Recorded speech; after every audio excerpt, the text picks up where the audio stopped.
I have the primer or the base coat down on these rocks, so I'm going to use the same techniques that I did painting this rock. Well, I mixed up my new batch of dark wash too thick, and so you can see it's looking pretty awful. But no need to despair, it's just paint. So paint over the top and it'll fix it. Recovering from the mistake, first thing I'm doing is putting the tan color back on. And the method I'm using is I'm using a wet dry brush. Which is essentially, I take this brush, I soak it in the paint, but I take most of the paint out of the brush and then just stroke the rocks, like using the dry brush technique, but obviously I'm putting a lot more paint on. Now I don't want so much paint in the brush that the paint runs out of the brush, because I want to control the paint.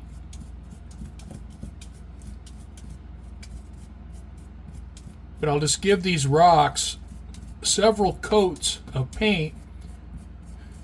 Alright, I have the yellow on and it's opaque enough where I feel pretty good about it.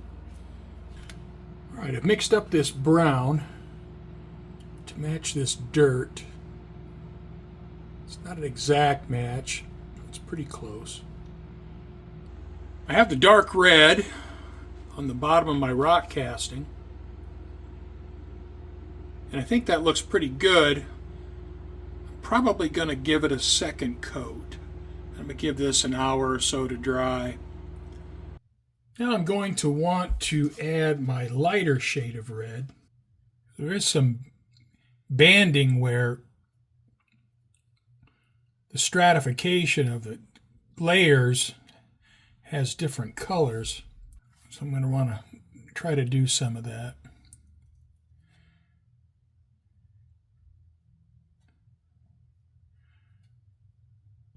I have the light red painted on. I think it looks pretty good. I'm going to let this paint dry for a few hours.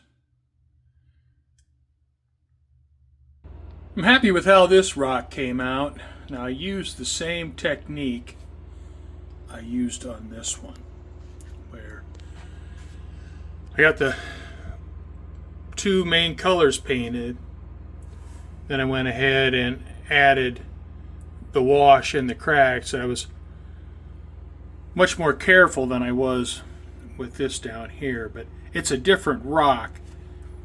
This would be almost impossible to take a small brush and highlight all the recesses, where on a rock like this I can just put the brush tip down in the cracks and let it run.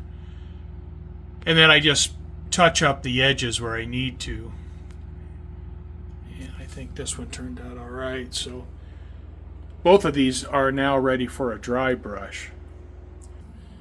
I have this cut down brush, so I'm going to use for the first level of dry brushing. And I mixed up some tan paint. Now this first level of dry brushing, I dry brush it in all directions. And the goal of this is primarily just to blend the colors together.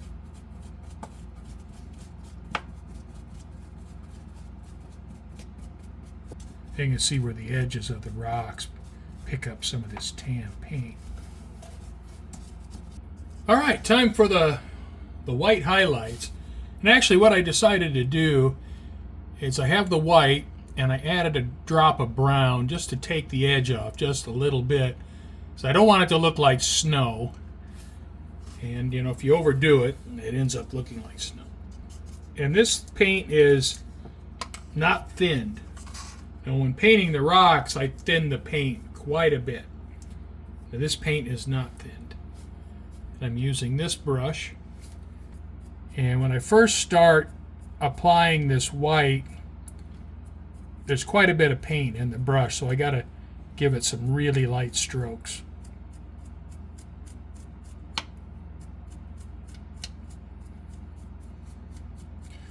And as I apply the white paint, eventually I get a lot of the paint out of the brush, and I can use a little heavier stroke.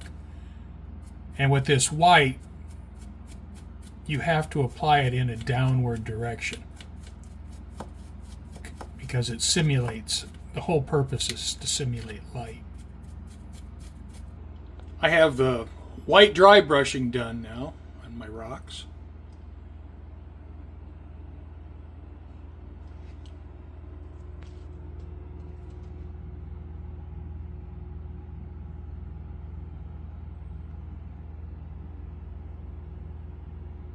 Touched up the paint on my backdrop, and that's why my wax paper's taken down. So that's all clean and tidy. So now the demarcation edges from my scenery to the background are all nice, clean, sharp cuts. And I went along the photo backdrop and did the same thing. I had some pencil lines and I painted those out. So I got that all cleaned up. Now I'm just waiting for the spackling to dry, and then I can coat everything in brown paint. Well, it's time to apply some dirt to this section of the layout. I'm using the same technique that I showed you a few videos ago. I'm just going to take some full-strength white glue.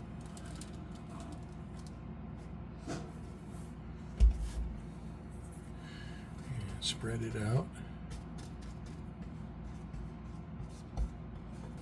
This is the dirt I mixed up a while back.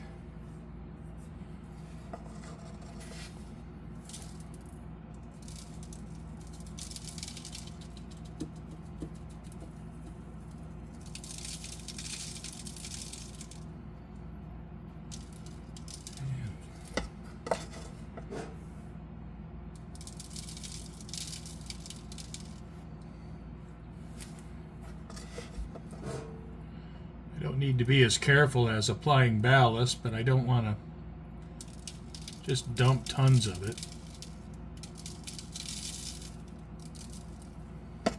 on the terrain. Just kind of press that down into the glue.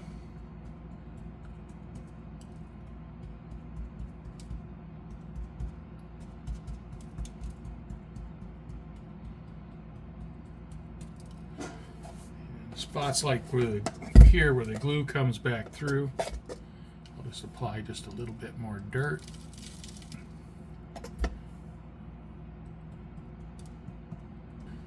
Alright, and when this dries, I'll just brush off the excess. I have the dirt applied, so I'm going to let the glue dry for a few hours.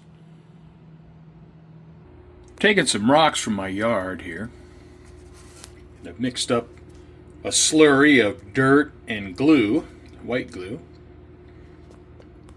and I'm applying some rocks to this hillside. You can see where I've done some over here. And this is a pretty steep hill here. It's probably like in 75 degrees. So we figure there's going to be some erosion and rocks are going to come up to the top. You know, over here the slope is much more gradual. It may not have as many rocks, but so I'm putting some of these rocks in place, and then after this I'm going to apply some of the sifted dirt and try to blend them into the terrain a little bit better. I have the groundwork done on my corner. I got a couple spots I need to touch up, like right here. Right here I got a little bit of a washout when I put on the scenic glue. But other than a couple of those spots I need to fix, the groundwork is done in the corner. So the next thing I need to do is paint the ties on the track and then get the track ballasted. I have the ties painted, and I know it looks ridiculous. But get the ballast on there, get a wash on there, it'll tone all those colors down, and it'll look okay. But, like a lot of things in modeling, the initial layers are just so exaggerated that it couldn't possibly be right. But once you add the additional layers on top, it all kind of comes together. I think I have the ballast tidied up good enough to go ahead and lock it down. Now, there may be a few stray crumbs of ballast here and there. I'll have to pick those out once the glue dries. But now I can use some alcohol, saturate the ballast, and then lock it down with some scenic glue. Now the ballast is saturated with scenic glue, so I'll let that dry probably until tomorrow. I'm going to put a wash on my ties, and as I mentioned earlier, some of the ties are pretty outrageous in their color, so now I'm going to tone them way down. I'm going to use some India ink.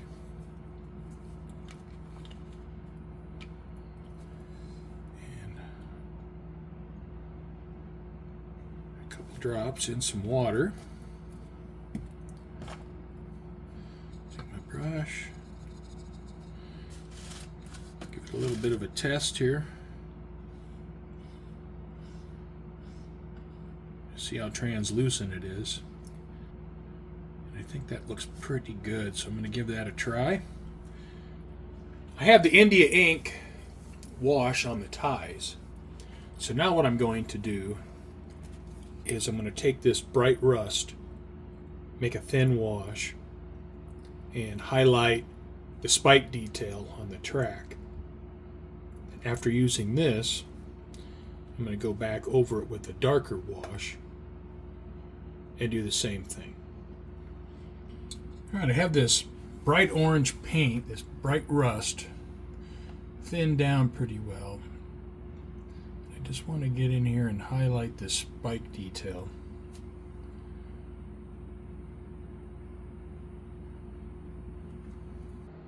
Waiting for my rust wash to dry on the spikes, I decided to go ahead and put a little bit of dirt down here. Now eventually there's going to be an automotive bridge that goes across here, and then there's going to be a road that goes up around here, and I'll have a couple industries down along these tracks.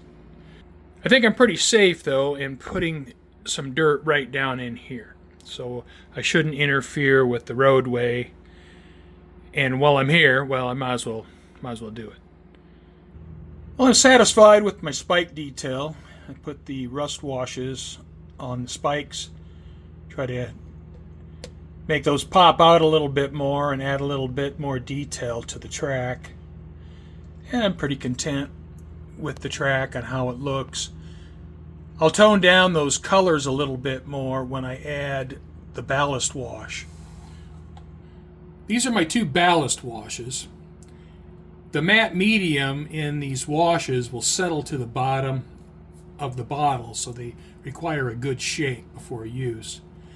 Now I'm going to apply the brown first, and then using the same cup, once I pour any excess back into the bottle, I'll then add the dark wash to the cup and then apply the dark wash. I poured some of the brown wash into a cup, so now I'll just take a brush and just come in and blot it. And I'm not worried about getting it on the rails because I'll clean up the rails afterwards. It only takes a minute or two to do a small area like this. There's not really much art involved. Just randomly blot the colors onto the ballast and track. Now I have my dark wash, and I'm not going to clean my brush, and it's the same cup. And I just come in and with this dark wash. I'll apply more into the center of the track, since the locomotives and the rolling stock would leave grease and oil stains down in the center. And then I just randomly blot the dark wash on the banks of the ballast. I have the brown and the black brown wash on the ballast and on the track. I've cleaned the track with a Bright Boy, so I got all the glue off it. I think it's in good shape and run ready. Now the terrain is not finished. Obviously it needs a lot of greenery, trees, shrubs, grass, all that. But, all in due time. I had my layout all functional and running. Everything was in white plaster. There was no scenery, no details.